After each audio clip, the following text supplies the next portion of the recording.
क्या करुण नायर रिटायरमेंट लेने वाले हैं? क्या करुण नायर संन्यास लेने वाले हैं? क्योंकि बीसीसीआई ने उनके सामने अब कोई और रास्ता छोड़ा ही नहीं है। मतलब कभी कहा जाता था कि डोमेस्टिक क्रिकेट भारतीय टीम की बैकबोन है, लेकिन अब ये सारी बातें कहावत होकर रह गई हैं। डोमेस्टिक क्रिकेट का कोई मतलब नहीं है। डोमेस्टिक क्रिकेट एक मजाक से ज्यादा कुछ भी नहीं बचा है।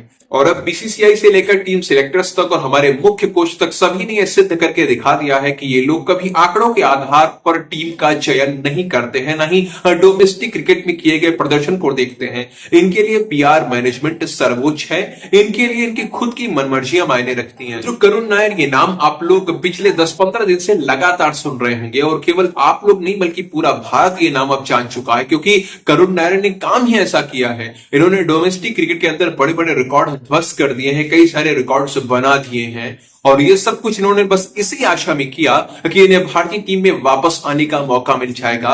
लेकिन करुण नायर बेचारे भूल गए थे कि अब भारतीय टीम में चयन का आधार बदल चुका है। प्रदर्शन के आधार पर अब चयन नहीं होते हैं, अब तो मनमर्जियां चलती हैं। जो टीम अभी अभी ऑस्ट्रेलिया में मार खाकर आ रही थी, जिसने 10 सालों के बाद बॉर्डर गावस्कर ट्रॉफी गवा दी, जिसने न्यूजीलैंड के सामने हमें बुरी तरीके से हरवा दिया, जिसने वर्ल्ड टेस्ट चैंपियनशिप के फाइनल में भारत को निकलवा दिया, लगभग वैसी ही टीम चैंपियंस ट्रॉफी के लिए चुनी गई है। बस कुछ नाम इधर उधर किए गए हैं, बाकी मूल टीम वही है, मुख्य टीम वही है। जबकि करुण नायर टीम में वापस आने के लिए मेहनत करते ही रह गए। आपको पता है करुण नायर ने अभी तक इस विजय हजारे ट्रॉफी में कुल 9 मैचेस खेले हैं, और इन 9 मैचेस की 8 पारियों में उन्हें बल्लेबाजी करने का मौका मिला है। हाँ, उन्होंने कुल 779 रन बनाए हैं, और एक कप्तान के रूप में 779 रन बनाने वाले वो पहले बल्लेबाज बन गए हैं। ऐसा पहली बार है जब विजय हजारे ट्रॉफी के अंदर किसी कप्तान ने 700 का आंकड़ा पार किया है। इससे पहले ऋतुराज गायकवाड़ के नाम पर यह रिकॉर्ड हुआ करता था। उन्होंने 660 रन बनाए थे। इतना ही नहीं मित्रों, उन्होंने औसत के मामले में भी नया बेंचमार्क सेट कर दिया है। फाइनल मैच खेले जाने से पहले उनका औसत 752 का था, जो कि आज तक किसी भी बल्लेबाज ने नहीं बनाया था। लेकिन फाइनल में वो उतना अच्छा नहीं कर पाए, आउट हो गए, जिस कारण से उनका औसत 389 का रह गया। लेकिन आपको पता है इस विजय हजारे ट्रॉफी में आज तक 389 का भी औसत किसी भी बल्लेबाज ने नहीं बनाया है। मतलब कि यहां पर भी उन्होंने नया रिकॉर्ड ही बनाया है। नया रिकॉर्ड बनाकर ही उन्होंने इस विजय हजारे ट्रॉफी का अंत किया है। इसके साथ ही शतकों के मामले में भी वो नया रिकॉर्ड सेट कर चुके हैं। उन्होंने कुल 5 शतक लगाए हैं, और विजय हजारे ट्रॉफी के एक सीजन में सबसे ज्यादा शतक लगाने के मामले में वो संयुक्त रूप से प्रथम स्थान पर आ चुके हैं। उनसे पहले एन जगदीशन ने भी एक सीजन में 5 शतक लगाए थे।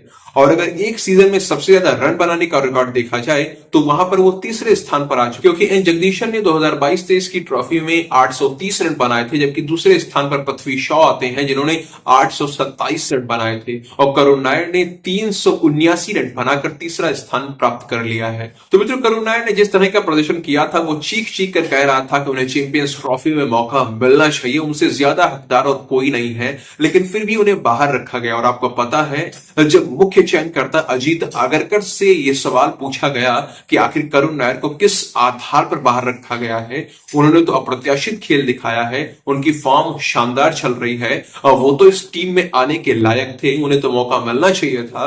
तो इसके जवाब में उन्होंने वही रटा रटाया उत्तर दिया जो कि गौतम गंभीर ने ऋतुराज के मामले में दिया था। गंभीर से जब ऋतुराज के विषय में पूछा गया था कि ऋतुराज तो अच्छा खेल दिखा रहे हैं, आखिर उन्हें श्रीलंका दौरे पर मौका क्यों नहीं मिला, गंभीर ने कहा था कि हमें 15 खिलाड़ियों का चयन करना था और वो हमने कर लिया। अब कोई ना कोई तो बाहर रह ही जाएगा, और यही अजीत आगरकर ने भी बोला। उन्होंने भी बोल दिया कि भाई 15 खिलाड़ियों का चयन करना था, वो हमने कर लिया है, अब कोई ना कोई तो बाहर रह ही जाएगा। उन्होंने जो बोला है वो तो ठीक है, लेकिन लोग ये जानना चाहते हैं कि बाहर रहने वाला खिलाड़ी हमेशा वही क्यों होता है जो अच्छा खेल दिखा रहा होता है, या फिर जिसके पास कोई पीआर मैनेजमेंट नहीं होता है। आखिर इन 15 खिलाड़ियों में करुण नायर ही क्यों अपना स्थान नहीं बना पाए, उन्हें ही बाहर क्यों रखा गया, वो भी इतना अच्छा खेल दिखाने के बाद? इसका उत्तर दीजिए टीम सिलेक्टर्स, इसके बारे में कुछ बताएंगे। तो ये जो कुछ भी हुआ है ये सब कुछ इंडियन क्रिकेट फैंस के साथ में विश्वासघात कहा जा सकता है, और हमारे पूर्व खिलाड़ी हरभजन सिंह भी ये सहन नहीं कर पाए। उन्होंने भी पूछ लिया कि आखिर डोमेस्टिक क्रिकेट का महत्व क्या बचा है, क्या वो केवल मजाक बनकर रह गया है? तो इस विषय पर मैं और क्या बोलूं, मैं आपके विचार जानना चाहता हूं। बीसीसीआई और टीम सिलेक्टर्स को लेकर आप क्या सोचते हैं? जो आपके मन में है वो आप कमेंट सेक्शन में लिखकर बता सकते हैं।